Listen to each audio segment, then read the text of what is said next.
Hi, I'm Tamara Lackey. On this episode of reDefine show for Adorama TV, I speak with Cathy Anderson about her passion for photographing women's strength and beauty in sports portraiture, or as she calls it, sportraiture. And also adventure photography and astrophotography. Some really simple tips and techniques to get better shots of nighttime skies. Check it out. Hi, how are you? I'm doing great. Good. Thanks for coming here to our studio. Absolutely. Tell us what your work obviously crosses the elements and adventure and landscapes, and share a little bit more about that.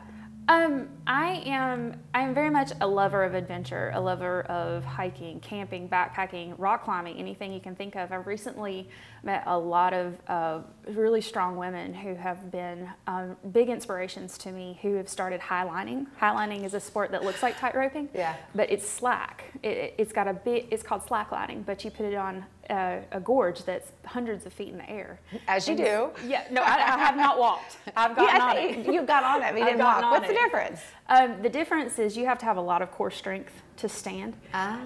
These girls are so amazingly fit and strong, and to get up there, just to stand up, actually just to get on the line is extremely difficult. I tried for my first time this weekend on a water line.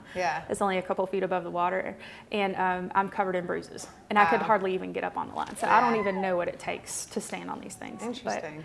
But, basically what I love to do is just explore the world, and I take my camera everywhere I go because I want to remember every memory I do, and I want to give a portrait to every single athlete that I meet so that they can share what they do. They work very hard to train, to build the muscles that they require, to do everything that they need to do to accomplish these things. And so on the weekends when I'm not working, I like to take all the gifts God's blessed me with to bless others. And so I love to share these portraits with people, and I don't charge them a thing. It's just my thing where I like to provide the portraits to them so that they can share with the world all the awesomeness that they do. So, what's your motivation behind that? Like everybody's got a past. Everybody's got hurt, pain, all of that. I take everything that I've experienced in life, and I like to see if I can help others prevent that pain, if you will. And so photography's been my venue and my vehicle to inspire others, to give not only my seniors, but other athletes strength and courage to continue to move on and to get better. And when they see the portraits of themselves, they're always like, oh my gosh, that's me. And I'm like, yeah, that's you. And this is what I see. I want you to see it in yourself.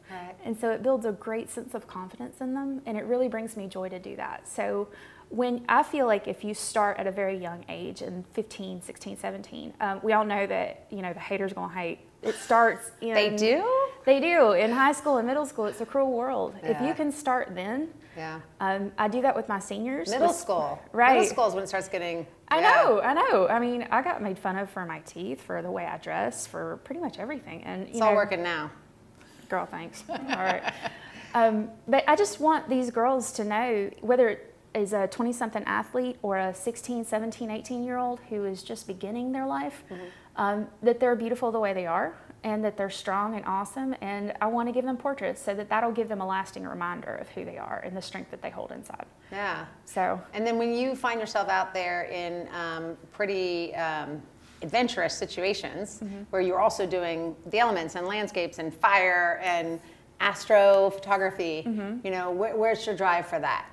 Based on where I've come from and my passion for having girl power, or projecting girl power, I want to be a woman who can not only do what they do, or try, not do. I try everything. You put yourself in there, I try everything I photograph.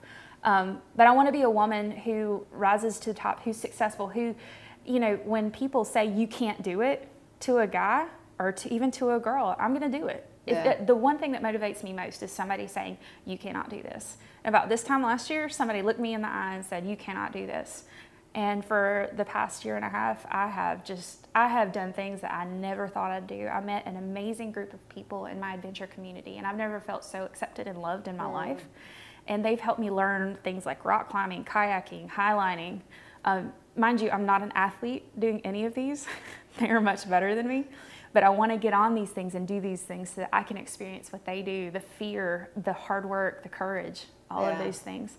and channel that into my photography so that it's not just click and you're done. Well, and there's a few things that are going to get you a better shot than actually being in the action. Right. Like that's kind of where you get those shots. People are always like, you know, how'd you get that? I'm like, you go to there, you get in that. Exactly. You know? No, like what my friend Tim, we went last October. I'll never forget my first experience doing this. It was natural light. We didn't get the lights into it yet, but I climbed a 70-foot rock face, and he had me anchored 3 times into the mountain.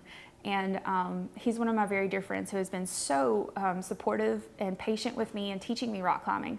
But then he actually helped me figure out a way to rig myself to the mountain and haul all my gear up.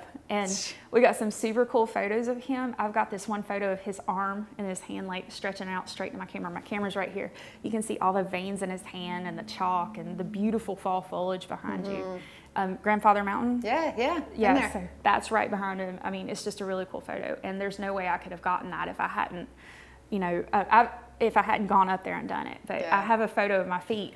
All you see is my toes here in my climbing shoes, and then like 70 feet below you. Oh, the drop. And I showed it to my mom. My goal, every time that I do something, is to get a picture of me that my mom's gonna say, "Get your butt off that cliff." What are you doing? Yeah.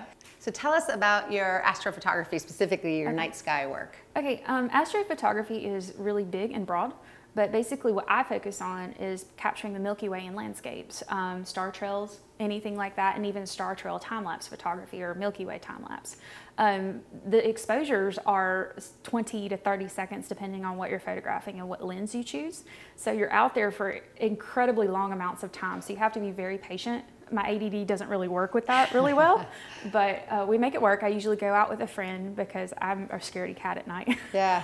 But you're basically photographing, I mix light painting with astrophotography, and you get this beautiful landscape of things that people normally don't see. It could be something as simple as a tree with the Milky Way coming down here, or maybe even a tent or something like that. But it's just a way to view the world that you've never seen when the sun goes down. So the best times to do it are when there's a new moon, because if there's a lot of ambient light at night, it's not going to be as easy to see it, because our eyes obviously have to adjust to the extra ambient light, and the stars are not going to be as bright. But if you see it at a new moon, if you want to go to darksky.org, I believe it is, you can see all the different places. You can search for places that's the best place to go see the night sky like that. The Linville Gorge is a great place for it. On one side you have Morganton city lights, but on the other side, on a new moon, you can see the stars beautifully and do mountain landscapes or the peaks of the mountain, whatever you want. So,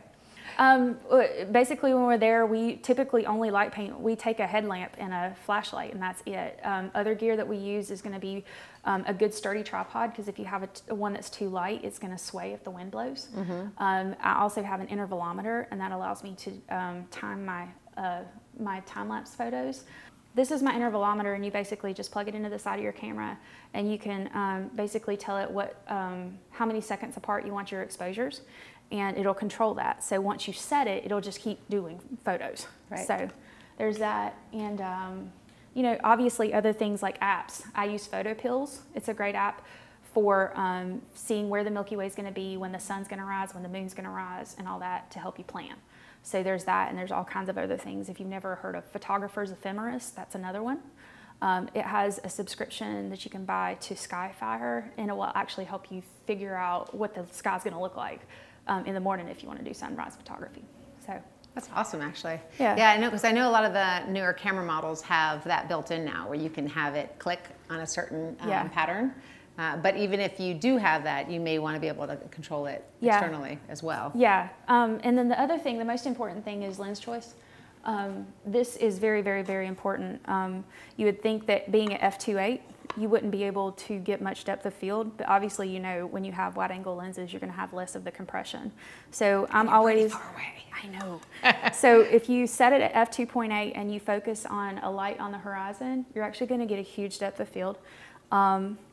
That allows you to open up so much that you're able to capture the Milky Way. I'm usually at ISO 2000, 2500, probably f2.8, and maybe about 20 to 25 seconds. And there's a rule, it's called the 500 rule. You take 500 and divide it by your focal length, and that's the maximum number of seconds that you can use so that you don't have star trails. because you want those tiny bits of light and not the blurred, you know, trailed light. So I'll never forget when I saw it the first time on the back of my camera, and I was like, I don't need to see a telescope or use a telescope to use this. This was really cool. So it's just being able to go out and create an image for others that normally can't see it. So that's another big thing. It's a blessing to be able to do for people. Perfect. Thanks so much, Cathy. Check us out here next time on Adorama TV. And while you're gone, go ahead and click subscribe and join, I think, 700,000, 650,000 other viewers who have subscribed to check out all the tutorials and web-based footage that they can find on Adorama TV.